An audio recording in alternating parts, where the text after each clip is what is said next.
નમસ્કાર મિત્રો આજે તારીખ 28 જૂન 2025 મહત્વના સમાચારો ઉપર નજર નાખીએ તો અમદાવાદ ભગવાન જગન્નાથની જ મંદિરમાં બિરાજમાન થશે.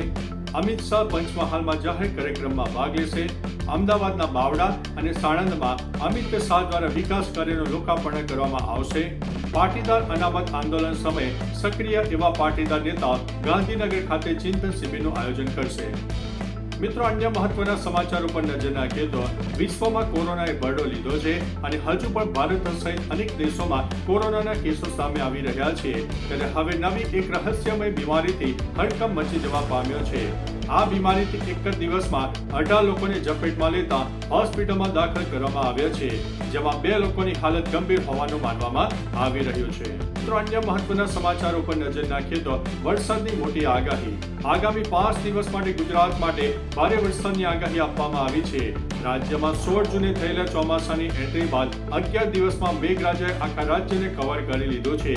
જ્યારે આ વર્ષે ચોમાસું ધમાકેદાર રહેવાની હવામાન વિભાગ દ્વારા આગાહી અગાઉથી જ કરી દેવામાં આવી છે. ઉપરાંત મિત્રો આજ રોજ 13 જિલ્લામાં ઓરેન્જ અને યલો એલર્ટ આપવામાં આવ્યું છે. કચ્છ, બનાસકાંઠા, જામનગર અને દેવભૂમિ દ્વારકામાં પણ છૂટાછવાયા સ્થળોએ હળવાથી મધ્યમ વરસાદને લઈને ઓરેન્જ એલર્ટ આપી દેવામાં આવ્યું છે. મિત્રો અન્ય મહત્વના સમાચાર ઉપર નજર નાખીએ તો ડોનાલ્ડ ટ્રમ્પ અને ઈરાનના મોટા સમાચાર સામે આવી રહ્યા છે. મધ્ય પૂર્વમાં તણાવ ઓછો થયો છે. ઈરાન અને ઇઝરાયલ વચ્ચે યુદ્ધ વિરામ બાદ ક્ષેત્રમાં ફરીથી શાંતિ સ્થપાઈ છે. આ દરમિયાન અમેરિકન પ્રમુખ ડોનાલ્ડ ટ્રમ્પે ફરી એકવાર કહ્યું છે કે ઈરાન પરમાણુ સ્થળોનો હવાઈ હુમલા દ્વારા સંપૂર્ણપણે નાશ કરવામાં આવ્યો છે.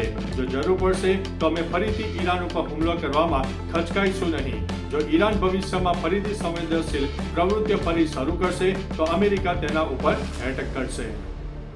મિત્રો અન્ય મહત્વના સમાચારો પર નજર નાખીએ તો અમદાવાદની પ્લેન ક્રેશની ઘટના હજુ જૂની થઈ નથી. ત્યારે અમદાવાદમાં પ્લેન ક્રેશ બાદ એર ઇન્ડિયાની ઓફિસમાં મોટી પાર્ટી થઈ હતી. લોકો ડાન્સ પણ કર્યો હતો, જેના લીધે થઈને કંપનીએ 4 સિનિયર ઓફિસરને નોકરીમાંથી હાંકી કાઢ્યા છે. મિત્રો અન્ય મહત્વના સમાચાર ઉપર નજર નાખીએ તો ખેડાના નડિયાદ શહેરમાં ફેન્સી નંબર પ્લેટ ધરાવતા અને નંબર પ્લેટ વગરના 2 વ્હીલરો ફરતા જોવા મળી રહ્યા છે. ત્યારે નડિયાદ ટાઉન પોલીસે ડ્રાઈવ યોજી હતી, જેમાં 64 જેટલા 2 વ્હીલર્સ પણ ડિટેઇન કરાયા હતા. નડિયાદ ટાઉન પોલીસે અચાનક નંબર પ્લેટ બાબતે કામગીરી શરૂ કરતા વાહન ચાલકોમાં ફફડાટ ફેલાઈ ગયો છે. મિત્રો સુરેન્દ્રનગરથી સૌથી મોટા અને અગત્યના સમાચાર સામે આવી રહ્યા છે. સુરેન્દ્રનગર નવા જંકશન રોડ પર આવેલા 3 થી 4 સોસાયટીમાં છેલ્લા ઘણા વર્ષોથી વરસાદી પાણીનો નિકાલ ન થતા સ્થાનિક મહિલાઓ અને રહીશો મહાનગરપાલિકા કચેરી ખાતે એકત્ર થયા હતા અને વરસાદી પાણીના નિકાલની સમસ્યાને ધ્યાનમાં લઈને હલ્લાબોલ પણ કર્યો હતો.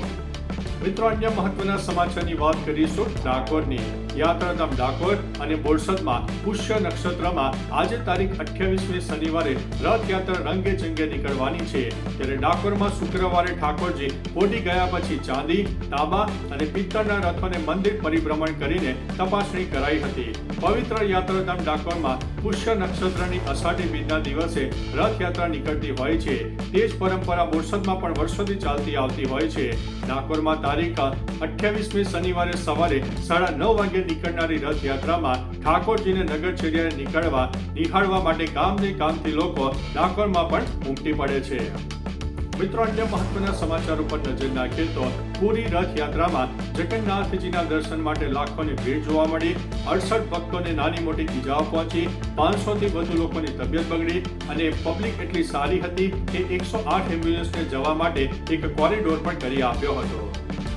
મિત્રો અન્ય મહત્વના સમાચાર ઉપર નજર નાખીએ તો કાંટા લગા ગીતને કારણે પ્રસિદ્ધ થઈ ચૂકેલી જાણીતી અભિનેત્રી અને મોડલ શેફાલી જરીવાલાનું હાર્ટ એટેકને કારણે નિધન થયું છે. આ અહેવાલ બાદથી બોલિવૂડમાં શોકનો માહોલ છવાયો છે. તેના પતિ પરાગ ત્યાગીએ શેફાલીને છાતીમાં દુખાવાની ફરિયાદના પગલે હોસ્પિટલ પહોંચાડી હતી, પરંતુ ત્યાં ડોક્ટરે સારવાર દરમિયાન તેને મૃત પણ જાહેર કરી હતી. તો ચાલો મિત્રો, ફરીથી દેશ અને દુનિયાના સુપરફાસ્ટ સમાચાર લઈને મળતા રહીશો. ત્યાં સુધી અમને રજા આપશો. નમસ્તે.